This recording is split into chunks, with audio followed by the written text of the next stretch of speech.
on, boy, we can beat these Saturday. Come on, lads, believe, come on! So, off the back of a disappointing result against Spurs, here we are for RedArmy.tv. Guests in the studio, got to say thanks on the far side, from where I'm sitting. It is Ben Lamb, University lecturer, big Borough fan. Ben, thank you for coming in. Pleasure to be here. And Peter Brunson, children's author and huge Borough fan. Big Borough fan. Yeah, home and away? When you can. When you can. Good man. Thanks for taking your time out for coming in. Thanks for inviting me. Let's unfortunately look back at events at the weekend from the Riverside. Okay. Ben, if I can start with you. Yeah, Jekyll and Hyde performance, first hour, then the last half hour. Overall thoughts on the game? I think it's quite disappointing, but if you look at the result on paper, a 2-1 loss against one of the best teams in one of the best football leagues in the world, I think, yeah, we can be positive moving forward. This is a team that have more clean sheets than anyone else in the league. We managed to get a goal past them. I mean, in the first half, it looked like we were going to be looking down the barrel of a 5-0, 6-0, 7-0 defeat the way they were playing. There was a bit of a Barney on the touchline. I don't know what that was all about, but credit to the manager, credit to Traore. They lifted the crowd in the second half, and a lot of us genuinely believed we were going to get something out of that game, so we can take the positives and hopefully do something with West Ham. But before, Peter, we go too far down that line and talk about the change and the Hyde performance as opposed to the Jekyll performance, we could have been 4 or 5-0 down. We could have been, yeah. For some reason, we're starting so slow. Even when Crystal Palace came here, they looked like the home team. They were attacking us straight away, and I'm thinking... Stoke City look comfortable at times. I don't know. I don't know what it is. We take too long to get started, and we take too long with our passing as well. We've got to speed it up. We've got to go for these teams. We're at home. Let's beat them. But they don't seem confident enough for some reason. I don't know. Are you concerned, even at this early stage? I think I am, because we're not improving at home. Till, of course, we had the changes and Rhodes came on and Traore came on Saturday. But we've got to speed up. We've got to pass the ball a lot better than we are. And we've got to believe that we can beat these teams. It's all well and good looking at the likes of Liverpool's, Arsenal's, Man City, Man U's, Chelsea's, Tottenham's. Maybe you don't expect to get an awful lot, Ben, but we've dropped 2 points against Stoke. We've dropped 3 points against Palace at home. Obviously, Tottenham have done a number on us. Are you concerned at all? Are there any concerns there for you? There are a few concerns there. Yeah, we do. As soon as the opposition score, heads seem to drop, confidence seems to go out the window, and it takes something special to pick everyone back up. But I'm not panicking at this stage, because I think we've got some good fixtures coming up, and I think if we don't get anything out of the next 3 games, your West Ham's, your Watford's that Burnley managed to get some points out of, and Bournemouth. I think if we don't get any points at all, or 1 or 2 out of the next 3 games, then I'll start panicking. But I think, I'm trying to stay positive for the time being. And I hope the fans have noticed the Eindhoven shirt. So we do obviously remember the good times being Borough fans. Your tweets after the Spurs performance, Middlesbrough Paul, Karanka needs to go with 2 up front, get Rhodes on, rather than get beat 4-0. Let's have a go. Middlesbrough Paul, why he retweeted himself and then added more, I don't know, but there you go. We need to have a go at home. 1 up front is negative. Steve-O, 2 up top for home games. Let's go for it. That's where we'll get our point. Show no respect for the opposition. You can always go 1 up top when you're away from home. Katie, major issue is how we're starting games, showing the opposition far too much respect. Kieran, our survival would depend on playing well for a full 90 minutes. Haven't done so far this season. And Neil Devine gave one of the best sides in Europe far too much respect in the first half, gifted them a 2-0 lead. We did, though, have a much better second half performance. We'll come on to the second half performance. Okay. In fact, why don't we come on to it now, just a quick, because I want to cheer up the atmosphere a little bit. There was a change, obviously. Rhodes, Traore came on, Clayton came off, Negredo came off. Instant change. It lifted everybody. You could feel the excitement in the crowd. the anticipation that something was going to happen when they came on. And when Traore came on and started running at the Spurs, it just silenced all the Spurs fans and lifted our fans. It was amazing. It was like the atmosphere of when we got promoted. It was like that. It just felt fantastic. And I think if we would have had more time with both those players on, we might have got something out of that game. I think we could have got a draw. We got one goal. I think we've had more time, we could have got another goal. How surprised were you at the instant switch in atmosphere, in performance with the change? It actually started as they were warming up, never mind when they came on the field. It did, yeah. I was really surprised because I was quite sad to see Adoma go. He'd done a lot of work for us. He had a bit of stick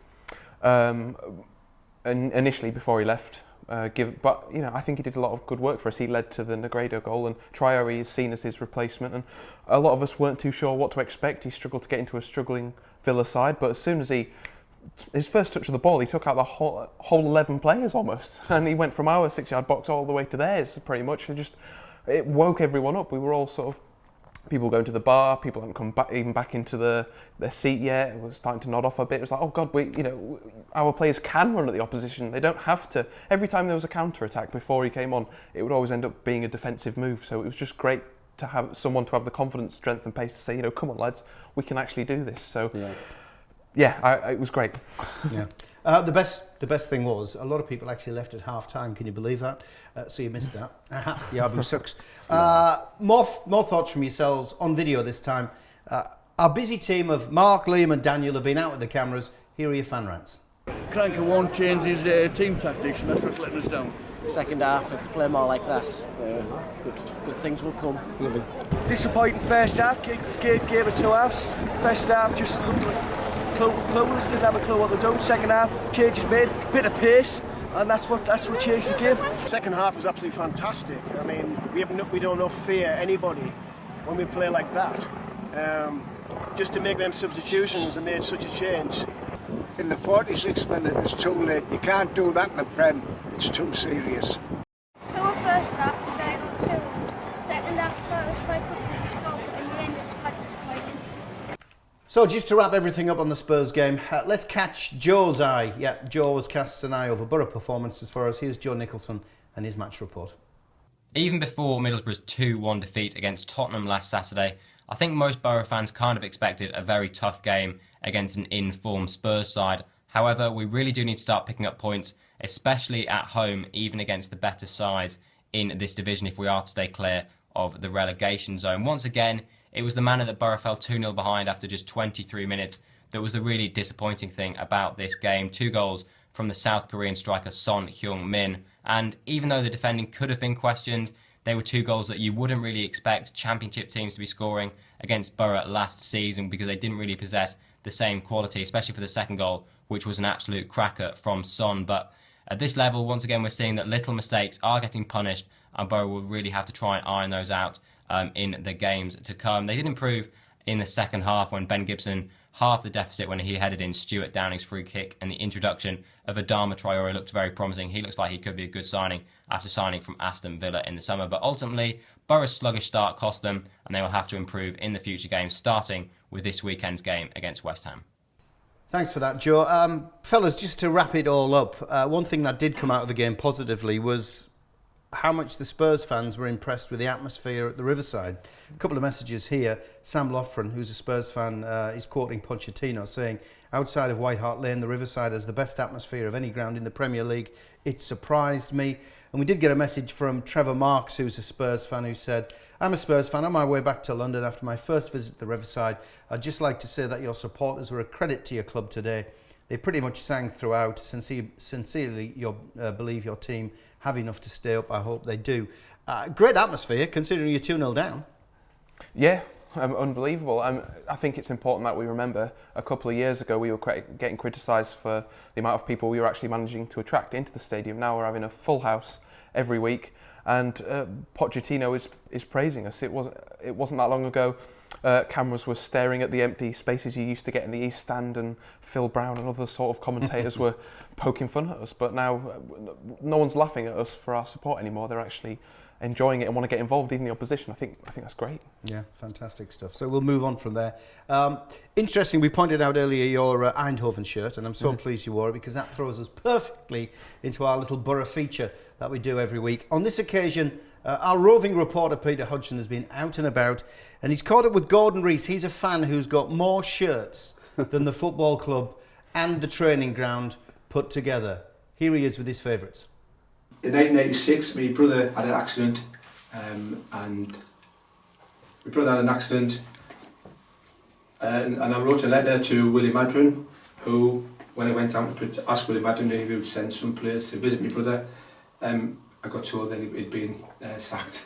Oh, that was bad timing, wasn't it? Yes. And when I was talking to the lady at the football club, she says to me, she'll leave it on his desk and something might happen. So I walked away thinking, oh, that's it, it's he's lost his job. And then lo and behold, Bruce Rake sat in his chair, and the first thing he done was send 7 players around to visit my brother. In 1973-74 season, Jackie Charlton's aces. Yeah.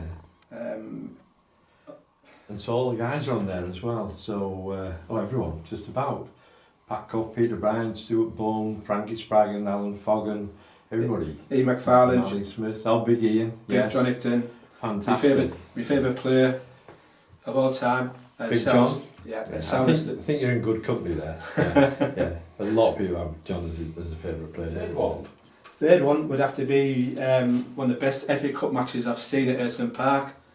74-75 season. We played Sunderland at Ayresome Park. Sunderland took the lead, upset the Borough, and we ran out with a 3-1 victory. And top dogs again in the North East. 2 penalties, I think, was it? 2 penalties by John Hicton.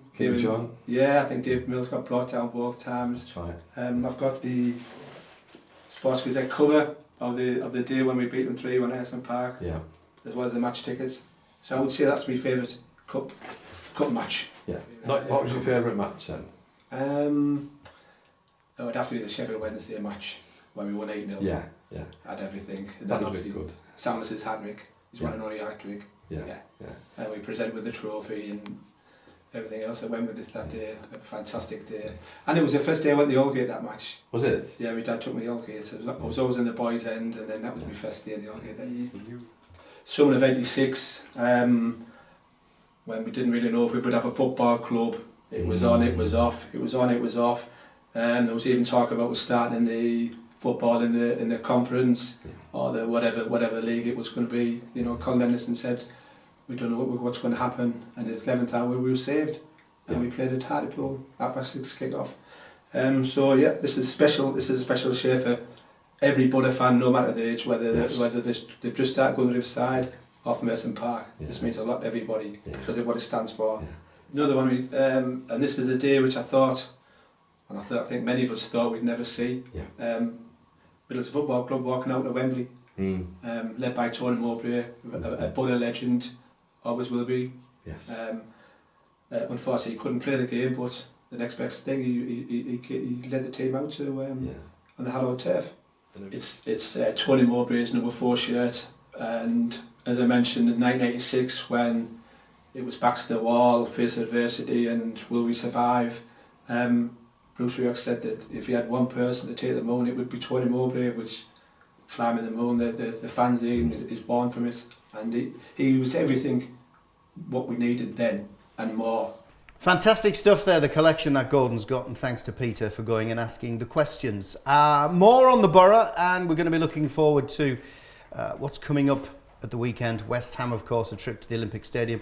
But first, let's catch up with the news in and around the Borough. Here's Chris Story.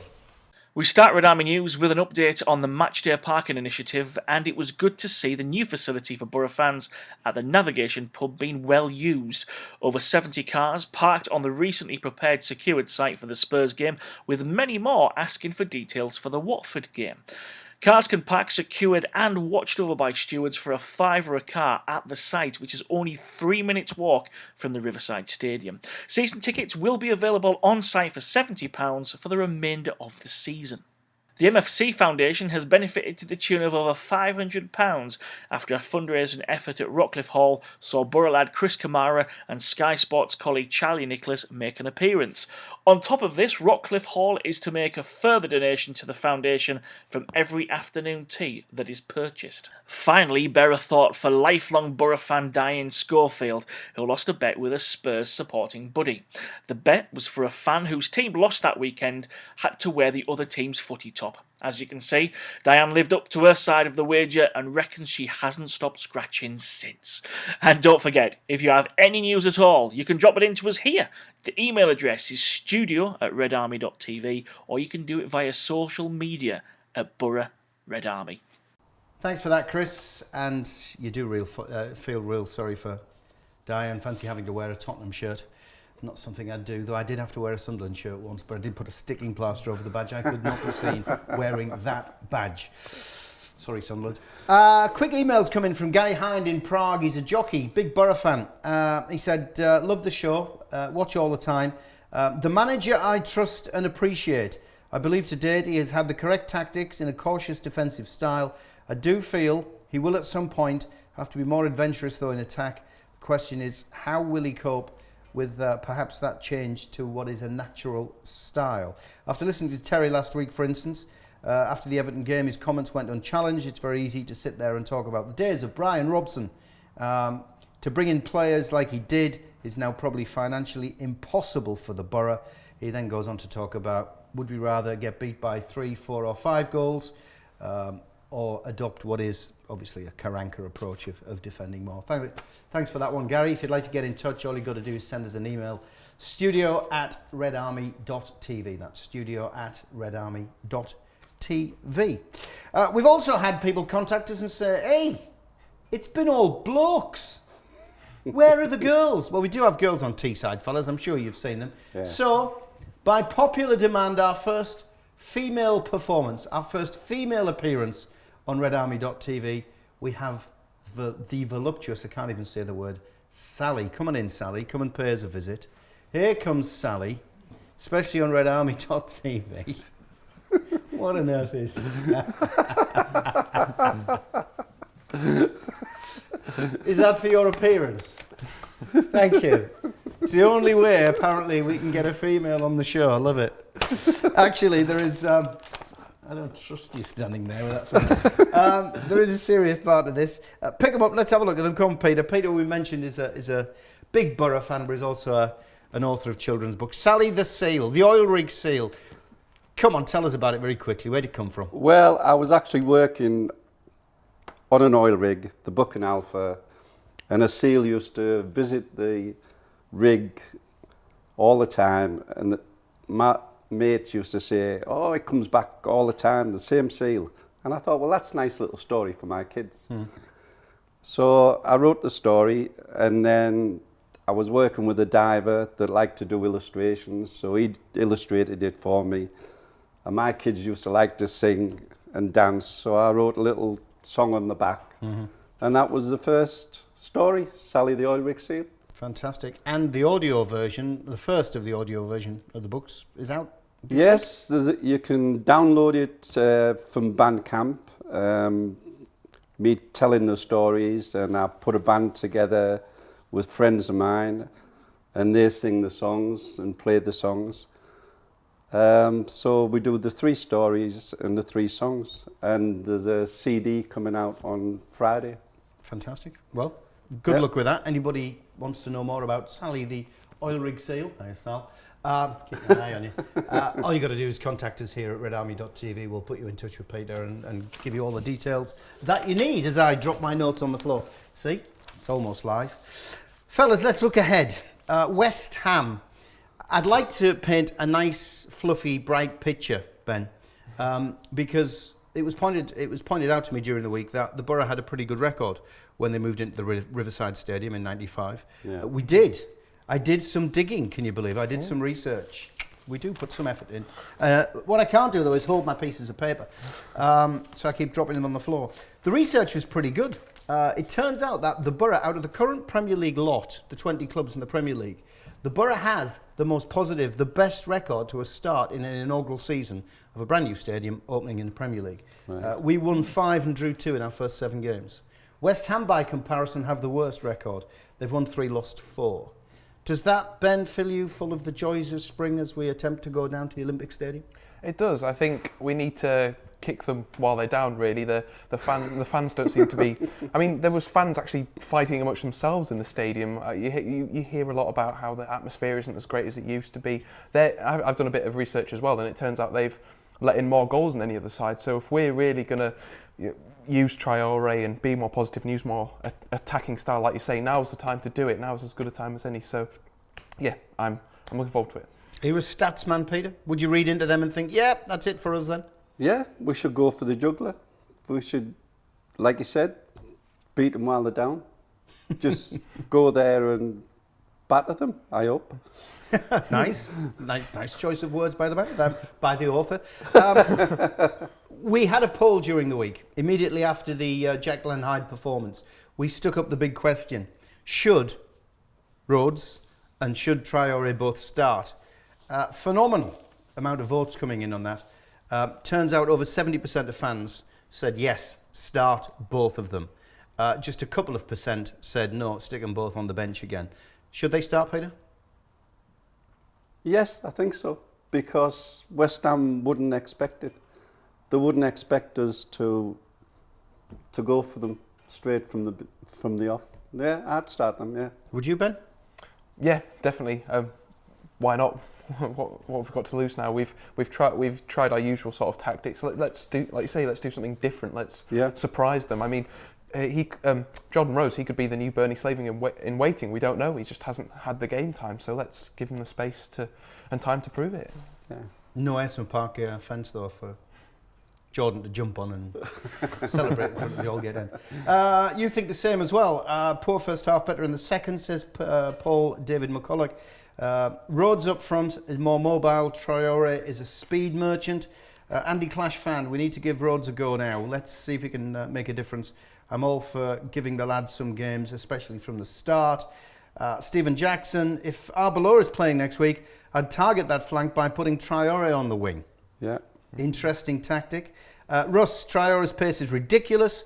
Hope he has the end product to match. Exciting stuff. And Paul David McCulloch's been busy with his thumbs, again sending in a tweet. Adama Traore, absolute speed merchant, frightening pace. There is an interesting link, of course. We've got to mention it. The old West Ham manager, just been given the bullet as an England job, hasn't he? To be replaced by the old Borough manager. Yeah. So we've got to wish Gareth Southgate well. Robbie Mustoe has been tweeting, putting a nice picture of Gareth out. He says, good luck to my old mate at Gareth Southgate, looking after England for a while. Pretty sure he won't be chasing dollars around the world. Nice one, Robbie. Top man's good job you've moved to the States, mate. But that, just looking at that, does that make it easier for Ben Gibson to get in the England side? The fact it's Gareth Southgate, who I'm sure must have seen him coming through the junior ranks when he was at the Borough. What do you think, Ben? Yeah, it must be. I think apparently he was being monitored by Big Sam anyway. He scored a goal. I think he's probably one of Borough's most improved players, given how in the Premier League he seems to be at home. I think he's made one of the highest ratios of tackles and blocks in the whole league. He's really stepped up to that challenge, and yeah, Southgate knows him. I think Southgate. He's probably looking for a change, looking to instill the youngsters with confidence that the England side are severely lacking right now. So, I think so. Do you think? I mean, Big Sam was looking at him. I mean, the papers were reporting Big Sam was looking at him. That could be quite a different thing. But the fact Gareth's in there now, Borough connection. Yeah, I think so. Better chance for Ben. I think so, and I think England are looking for the next John Terry, a young John Terry, and I think Gibson could play that part. I think he could even be a captain of Middlesbrough in the future. Captain of England. Well, let's go the whole hog. Why not, fellas? We can't leave without predictions. Start with you on the end there, Ben. What do you reckon for the game at the weekend? What's scoreline? 3-1. Borough? Yeah. Oh, yeah, love definitely. it. Peter? Same. 3-1. 3-1. Yeah. Why not? Go for it. I'm going to go for a 1-0 win, ball coming off the backside of the referee and scraping over the line. Doesn't matter how it goes in, 3 points, absolutely essential. Fellas, thanks for joining us on the couch. As Anthony Vickers of the Gazette called it, what's he call it? Red Couch TV or something, Red Settee TV. Thanks for joining us. Appreciate you being in here. We will catch you next week. Hopefully, fingers crossed, there are 3 more points on the board. Sally, give us a high five. Thanks. Still don't trust you. See ya.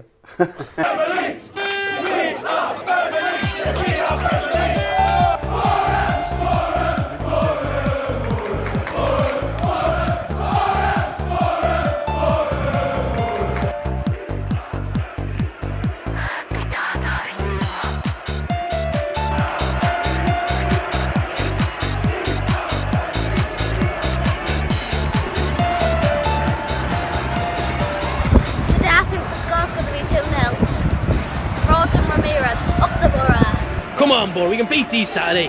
Come on, lads, believe. Come on.